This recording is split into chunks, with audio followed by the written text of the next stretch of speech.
মা বাবার কথা সকাল থেকে খুব মনে পড়ছিল, তাই এই রেসিপিটি করতে করতে আমার ছেলের বউকে আমি সব জানাচ্ছিলাম, বলছিলাম। আমার ছেলের বউ ক্যামেরাতেই ধরে বলল যে মা আমি এটা সবার কাছে শেয়ার করছি, তুমি কিছু মনে করো না।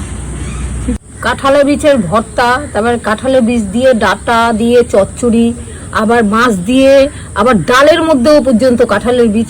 এই কাঁঠালের দিন আসলে কাঁঠাল যদি ঘরে কেউ না খেত, বলতো বাবা যে মনি কাঁঠালের বীজগুলো রেখে দে, কাঁঠালগুলো ফেলে দে। মানে ওই বীজগুলো দিয়ে তরকারি খাবে, ওনার এইটাই সব সময় মাথায় থাকতো। আমার বাবা বলতো খড়তর করে রান্না করবি, খড়তর করে, মানে তুই না পারলে আমাকে দে, আমি রান্না করছি। সবসময় নিরামিষটা খেতে ভালোবাসতো।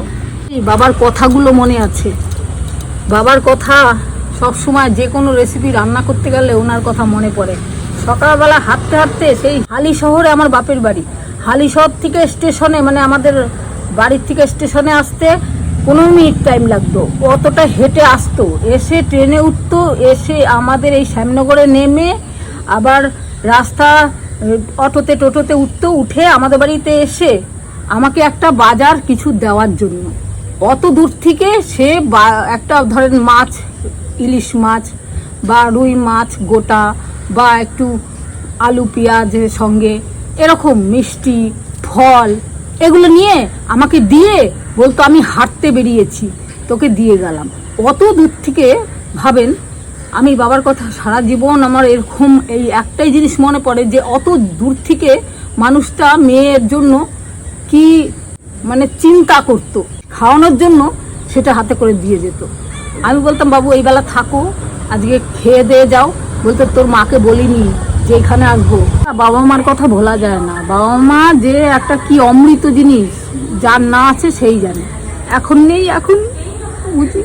মা বাবা আছে, তাদের মা বাবাকে একটু যত্ন আদি করো, শ্বশুর শাশুড়িকেও করো, ওরাও তো বাবা মা, ওরাও তো চায় আমার ছেলের বউ, মেয়ে, নাতিপুতি এগুলো নিয়েই থাকতে চায়।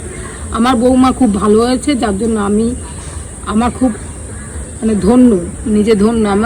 আমি ঠাকুরের কাছে চেয়েছিলাম যে আমার যেন এভাবে আমি কাটিয়ে দিতে পারি, ঠিক আমি না চাইতেই ঠাকুর আমাকে সব দিয়ে দেয়।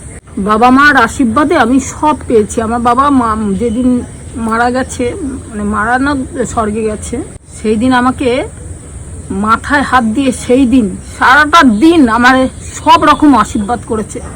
কিছু মনে করবেন না বন্ধুরা, আমি রান্না করতে করতে আপনাদের সঙ্গে অনেক কিছু শেয়ার করে ফেললাম। আমার মনের কষ্ট, আনন্দ